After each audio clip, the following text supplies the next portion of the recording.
Özü gizlindəki işi deyib ki, o adam özü təsdiq eləsin. Hamı bilən işi desə, deyərlər ki, Peyğəmbər də deyir. Gizlində elədiyi bir işi deyib ki, sən öləcəydin, filan işi gördün, ona görə Allah ömrü uzatdı, təsdiqlənib. İbn-i Mülcəmə də əleyhissalam fürsət verirdi ki, dəyişsin özünü. İçində olan o gizlin eyblərlə məşğul olsun.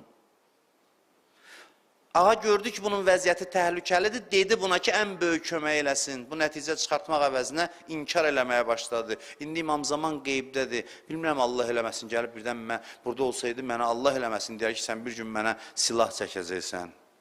Bilmirik, axı, potensial neçə nəfər belə adam var içimizdə. Özüm qarışıq deyirəm. Mən heç zaman cəmaata bədgüman deyiləm və inanmıram da bu məclisdə elə adam olsun. İnşallah ki, yoxdur. Amma bizə deyən yoxdur axı ki, sən gələcəkdə bunu eləyəcəksən. Amma içimizdə gələcəkdə pis iş görmək potensialı var, gizli eyblərimiz var ki, gələcəkdə ona çevrilə bilər.